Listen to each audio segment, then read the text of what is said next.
জানাচ্ছি। আপনারা সকলেই অবগত, গতকালকে বাংলাদেশের জন্য একটি ঐতিহাসিক দিন ছিল। সেই দিনে আরেকটি নতুন ইতিহাসের সৃষ্টি হয়েছে জুলাই ঘোষণাপত্র প্রদানের মাধ্যমে।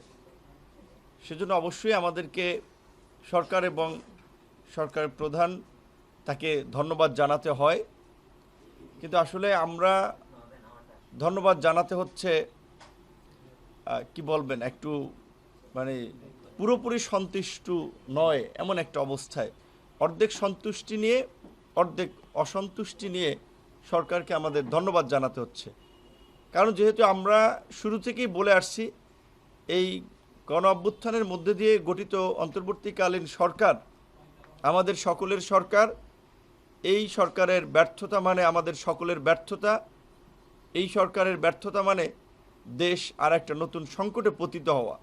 সেই জায়গা থেকে আমরা সরকারকে ওন করেছি, ধারণ করেছি, কিন্তু প্রকৃত অর্থে আমরা সরকারকে যতটা ধারণ করেছি সরকার আমাদেরকে ততটা ধারণ করে নাই। সরকার শুধু ধারণ করেছে এনসিপিকে, যেই কারণে সমস্ত কর্মকাণ্ডে দেখবেন এনসিপির একটা প্রাধান্য, সদ্য নতুন দল গঠিত দল। এমনকি এই যে ঐতিহাসিক জুলাই ঘোষণাপত্র দেওয়া হলো, ভাই ইতিহাস টেনে গালগপ্প অনেক করা যায়, কিন্তু যে কোনো একটা বিষয়ে আপনাকে টু দ্য পয়েন্টে আসতে হয়, সামারিতে আসতে হয়। আমরা এই যে 10-15 মিনিট 5-7 মিনিট কথা বলি, টেলিভিশন যখন একটা নিউজ করে তখন কিন্তু কাট করে 1 থেকে 1.5 মিনিট বা 30 সেকেন্ড 50 সেকেন্ডের মূল বক্তব্যটাকে কাট করে, বিকজ প্রত্যেকটা জিনিসের একটা জিস্ট থাকে। তো এই গণ অভ্যুত্থানের জিস্ট, এই গণ অভ্যুত্থানের মূল মন্ত্র, এই গণ অভ্যুত্থানের মূল প্রেক্ষাপট ছিল 2018 সালের কোটা সংস্কার আন্দোলন। যেই আন্দোলনকে কেন্দ্র করেই, যেই আন্দোলনের মধ্যেই গড়ে উঠেছিল আমাদের ছোট ভাই বন্ধুদের, কিশোর বন্ধুদের নিরাপদ সড়ক আন্দোলন। এবং এই কোটা সংস্কার আন্দোলন এবং নিরাপদ সড়ক আন্দোলনের ধারাবাহিকতায় আমরা তরুণ প্রজন্মকে নিয়ে এই প্রথাগত রাজনীতির বাইরে আমরা সংগ্রাম চালিয়ে গেছি। এবং সেই সংগ্রাম থেকেই জন্ম নিয়েছে ছাত্র যুব শ্রমিক অধিকার পরিষদ, গণ অধিকার পরিষদ। এবং 2024-এ যেই আন্দোলন শুরু হয়েছে, আমাদের সাধারণ সম্পাদক যেটি বলেছেন, এই ধরনের একটি মিথ্যাচার, এই ধরনের একটি বিকৃত ইতিহাস জুলাইয়ের ঘোষণাপত্রে থাকবে, এটা আমরা প্রত্যাশা করি নাই। যে জুলাইয়ের আন্দোলন নাকি শুরু হয়েছে দুর্নীতি বিরোধী এবং কোটা বৈষম্যের বিরুদ্ধে। কিসের দুর্নীতির বিরুদ্ধে? কোথায় আন্দোলন শুরু হয়েছে? এই আন্দোলনের মধ্যে কোথাও লেখা ছিল, পরিষ্কারভাবে ব্যানারে লেখা ছিল 2018 সালের পরিপত্র পুনর্বহালের দাবিতে, পরিষ্কারভাবেই বলা ছিল পুনর্বহালের দাবিতে, ব্যানারটা ছিল বৈষম্য বিরোধী আন্দোলন। কাজী এই ধরনের উচ্চ শিক্ষিত লোক, জ্ঞানীগুণী লোকেরা একটা খসড়া আপনার দিবেন, সেই খসড়ায় একটা ডাহা মিথ্যা কথা থাকবে, এটা আমরা প্রত্যাশা করেছিলাম। এই জন্য বলেছি মন গড়া ইতিহাস লেখা যায় না। আওয়ামী লীগ 71-এর যে ন্যারেটিভ বিনির্মাণ করার চেষ্টা করেছে, আমরা দেখেছি এই জুলাই গণ অভ্যুত্থান নিয়ে একটি গোষ্ঠী, তাদের মন গড়া একটা ইতিহাস বিনির্মাণ করার চেষ্টা করা হয়েছে। আমরা বিএনপি, জামাত এবং এনসিপির সুস্পষ্ট বক্তব্য চাই। আমরা যতদূর জানতে পেরেছি, এই ঘোষণাপত্র চূড়ান্ত করার আগে দফায় দফায় ফরমালি এবং ইনফরমালি বিএনপি, জামাত, এনসিপিকে নিয়ে বৈঠক হয়েছে। তাহলে বিএনপি, জামাত, এনসিপি এই মিথ্যাচার স্বীকৃতি দিয়েছে কিনা, কিংবা এই মিথ্যাকে ধারণ করে কিনা, আমরা সেটি জানতে চাই তাদের কাছে। যেহেতু আজকে প্রত্যেকটি দল আনুষ্ঠানিক প্রতিক্রিয়া দিচ্ছে, এই বিষয়ে সুস্পষ্ট তাদের মন্তব্য আমরা জানতে চাই। যেখানে আমরা বারবার এই আওয়ামী ফ্যাসিবাদকে নিয়ে সমালোচনা করি, মুক্তিযুদ্ধের এককেন্দ্রিক বয়ান নিয়ে আমরা সমালোচনা করি, তাহলে কেন আমরা এই জুলাইয়ের গণ অভ্যুত্থানের 1 বছরেও আমরা শহীদদের সংখ্যা নির্ণয় করতে পারলাম না? কেন এই ধরনের একটা বড় ডিস্টেন্স, যেখানে জাতিসংঘ বলছে 1400, সরকারি হিসেবে 836, বেসরকারি হিসেবে কেউ বলছে 1000 খানেক, তো কেন এই ধরনের তারতম্য হবে? অভ্যুত্থানের 1 বছরের মাথায়ও আমরা একটা সঠিক ইতিহাস জাতির সামনে তুলে ধরতে পারলাম না। এটাই সরকারের ব্যর্থতা, আমাদের ব্যর্থতা নয়। কারণ সরকারের তারা সঠিক ইতিহাস তুলে ধরতে পারে নাই, তারা সঠিক তথ্য জাতির সামনে উপস্থাপন করতে পারে নাই। ঢাকঢোল পিটিয়ে একটা ঘোষণাপত্র দেওয়ার বিষয় জাতির সামনে হাজির করলেন, সেটাতেও শুভঙ্করের ফাঁকি রয়েছে। এইখানে বলা হয়েছে যে পরবর্তী নির্বাচিত সরকারের সংস্কারকৃত সংবিধান তো তাহলে পরবর্তী নির্বাচিত সরকারের সংস্কারকৃত সংবিধানে যদি এটি অন্তর্ভুক্ত থাকে, পরবর্তী যদি সরকারি ডিসিশন নেয়, তাহলে এই আপনার জাতীয় ঐক্যমত্য কমিশনের নামে এই তামাশার কি দরকার ছিল? তামাশার তো কোনো দরকার নাই। আমরা প্রায় 2 মাস সমস্ত কর্মকাণ্ড বাদ দিয়ে পরিবারকে বঞ্চিত করে এইখানে মানে ওই যে অফিসের মতো আপনার সকাল 11টায় আলোচনা শুরু হয়েছে, বিকাল 5টা, এবং সেই দিকে আপনারা দেখেছেন 10টা 11টার দিকে আপনার আলোচনা শেষ হয়েছে। আমরা বারবার বলেছিলাম যেই সংস্কারগুলো নির্বাচনের আগে আইনি ভিত্তি এবং বৈধতা দেওয়া যায় সেগুলোকে বৈধতা এবং আইনি ভিত্তি দিতে হবে, এবং এই জুলাই সনদের ভিত্তিতে আগামীর বাংলাদেশ পরিচালিত হবে। যেই জুলাই সনদের কথা ঘোষণাপত্রে উদ্ধৃত থাকবে, কিন্তু ঘোষণাপত্রে জুলাই সনদের কথা উল্লেখ নাই। যখন বলা হয়েছে যে এই ডিক্লারেশন আপনার সংবিধানে সন্নিবেশিত থাকবে, সেখানে যদি এইভাবে বলা থাকতো যে এই জন আকাঙ্ক্ষার বাস্তবায়নে একটি জুলাই সনদ রচিত হবে, এই কথাটুকু যদি উল্লেখ থাকতো, তাহলে এই সনদের একটা স্ট্রং আইনি বৈধতা বা ভিত্তি থাকতো। সেটি হয় নাই। তাই আমরা পরিষ্কারভাবেই বলতে চাই যে আমরা যদি আজকে বিভাজিত অবস্থান নেই, তাহলে তো পতিত স্বৈরাচার এবং ফ্যাসিবাদ এবং তার দোসররা অট্টহাসিতে মেতে উঠবেন। তাই আমরা পরিষ্কারভাবেই বলতে চাই, এখনও যদি সুযোগ থাকে আলাপ আলোচনার মাধ্যমে এই জুলাই ঘোষণাপত্রের সংশোধনী আনা দরকার। এবং বিশেষ করে মূল বিষয় কি এই আন্দোলনে হয়েছে, ভাই ব্রিটিশ বিরোধী উপনিবেশিকবাদ 47-এর আন্দোলন 71-এর মুক্তিযুদ্ধ গণ অভ্যুত্থানের প্রেক্ষাপট তৈরি করে নাই। 71-এর মুক্তিযুদ্ধের মধ্যে দিয়ে তো আমরা একটা স্বাধীন সার্বভৌম ভূখণ্ড পেয়েছি। এই জুলাই গণ অভ্যুত্থান আছে তার অর্ধ শতাব্দী পরে। সেইখানে 71-এর মুক্তিযুদ্ধ, এই 47-এর আন্দোলন, অমুক তমক, এই সমস্ত ইতিহাসের এত আপনার উদ্ধৃতি ঘোষণাপত্রে থাকার দরকার ছিল না। গণ অভ্যুত্থান হয়েছে গত 16 বছরের ফ্যাসিবাদের কারণে। 16 বছরে 3টি নির্বাচনে জনগণকে ভোটাধিকার থেকে বঞ্চিত করা হয়েছে, নির্বাচন থেকে বঞ্চিত করা হয়েছে।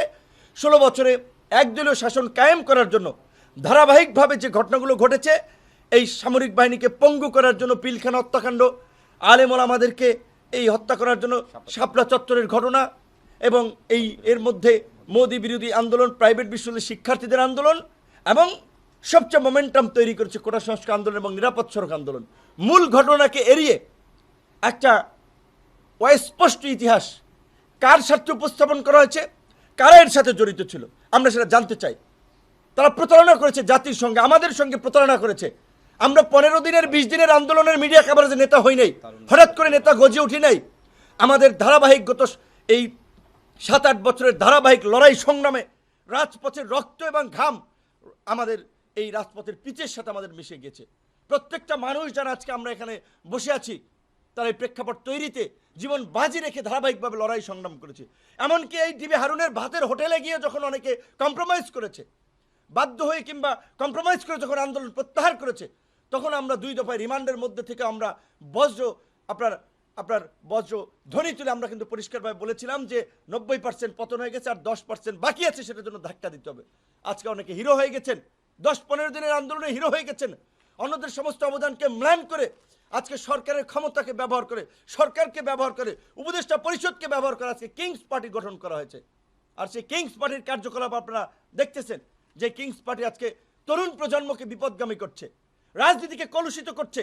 যেই তরুণদেরকে নিয়ে মানুষ পরিচ্ছন্ন রাজনীতির স্বপ্ন দেখেছিল, নতুন বাংলাদেশ বিনির্মাণের স্বপ্ন দেখেছিল, আছে সেই তরুণরা চাঁদাবাজি, ধান্দাবাজি, তদবির, লুটপাটে ব্যস্ত। এই ইতিহাস কারা রচনা করেছে, এগুলো কারা তৈরি করেছে, তাদের বিচারও এই দেশে আগামীতে হবে। যারা এই দেশের মানুষের যে তরুণদেরকে নিয়ে স্বপ্ন ছিল, তরুণদেরকে নিয়ে আশা ছিল, সেই আশা আকাঙ্ক্ষায় যারা গুড়ে বালি দিয়েছে, সেই আশা আকাঙ্ক্ষাকে যারা ধ্বংস করেছে, তাদের বিচারও হবে। আজকে তরুণ হিসেবে আমরা নিজেরা প্রশ্নের সম্মুখীন হই, তোমাদের ভাই বন্ধু সহকর্মীরা এগুলো কি করছে। তাই সরকারকে বলতে চাই, আপনারা আশকারা দিয়ে এগুলো করেছেন, আপনাদের দায় রয়েছে। সেই দায় মোচনের জন্য হলেও অন্তত এই আন্দোলনের অন্যান্য অংশীজনদেরকে যথাযথ মূল্যায়ন করে এই ঘোষণাপত্রে তার সঠিক আপনারা বিবৃতি জাতির সামনে প্রকাশ করবেন। এবং আগামীতে যে জুলাই ঘোষণাপত্র হবে, সেই জুলাই ঘোষণাপত্রের কিভাবে আগামীতে যে জুলাই সনদ ঘোষণা করা হবে, সেই জুলাই সনদে কিভাবে সকলের আকাঙ্ক্ষাকে প্রকাশ করা যায়, অংশীজনদের ত্যাগের মূল্যায়ন কিভাবে করা যায়, তাদের ইতিহাসকে কিভাবে তুলে ধরা যায় এবং এই জুলাই সনদকে আপনার মেঘনা কাটার মতো এইটা জাতির মুক্তির সনদে রূপান্তর করা যায়, আইনি ভিত্তি দেওয়া যায়, সেই বিষয়ে আপনারা পদক্ষেপ নিন, আলাপ আলোচনা করুন এবং এই জুলাই সনদের ভিত্তিতেই আগামীর নির্বাচন হবে। অন্যথায় পরিষ্কার কথা, এই বাংলাদেশে প্রতারণার মধ্যে দিয়ে আগামীতে কোনো নির্বাচন হলে, অতীতে নির্বাচনের নামে প্রহসন হয়েছে, আমি ডামি নির্বাচন হয়েছে, আগের রাতে নির্বাচন হয়েছে, এই নির্বাচনের সাথে যারা জড়িত ছিল দেখেছেন বাংলাদেশের ইতিহাসে প্রধান বিচারপতির গলায় গামছা, প্রধান নির্বাচন কমিশনের কোমরে রশি, এই ইতিহাস কিন্তু বাংলাদেশের 50 বছরে ছিল না, কিন্তু হয়েছে।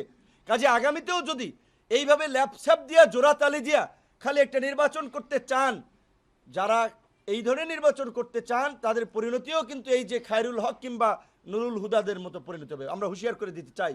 সেই কারণে আমরা পরিষ্কারভাবে বলছি, নির্বাচন নিয়ে সকলের একটা উদ্বেগ ছিল।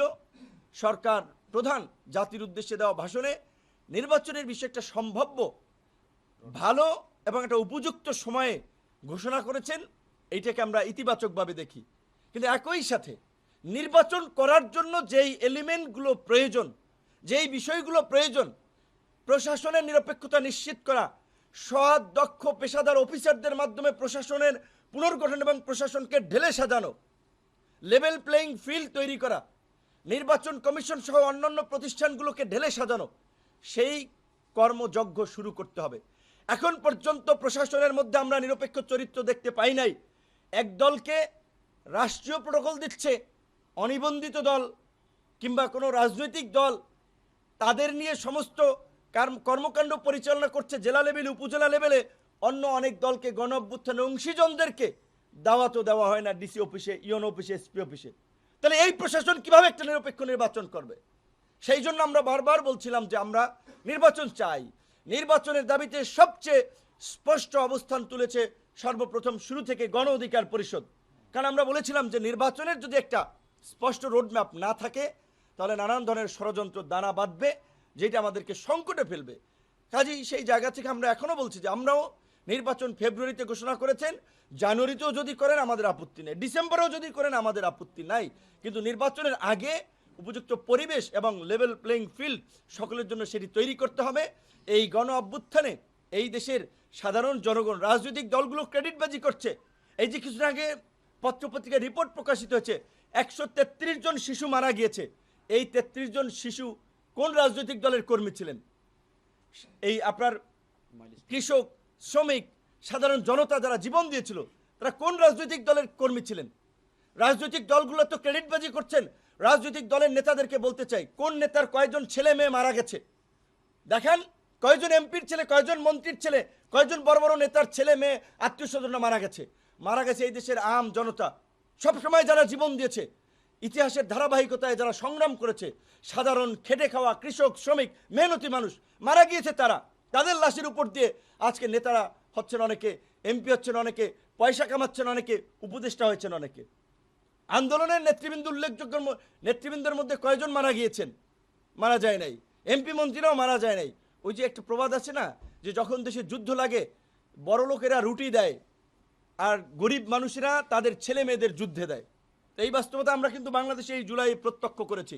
সুতরাং সেই জায়গা থেকে আমরা এই দেশের আপামর সকল জনসাধারণকে বলতে চাই, আমাদের যে জুলাইয়ের আকাঙ্ক্ষা, এই রাষ্ট্র ব্যবস্থার সংস্কার, রাষ্ট্র পুনর্গঠন, নাগরিকদের অধিকার নিশ্চিত করা এবং ভবিষ্যৎ বাংলাদেশে যেন কোনো ফ্যাসিবাদ তৈরি না হয়, স্বৈরাচার তৈরি না হয়, সেই ব্যবস্থা নিশ্চিত করার মধ্যে দিয়েই এই জুলাইয়ের আকাঙ্ক্ষা বাস্তবায়ন করতে হবে। নির্বাচনের দিকে যেতে হবে। তার জন্য যেই সংস্কার প্রয়োজন, যেই পদক্ষেপগুলো নেওয়া প্রয়োজন, সেগুলো নিতে হবে। অন্যথায় এই সরকারকেও বলতে চাই যে আপনাদেরকেও আমরা কিন্তু ছেড়ে দেব না। অনেক আপনাদেরকে প্রশংসা করেছি, আপনাদের পাশে ছিলাম।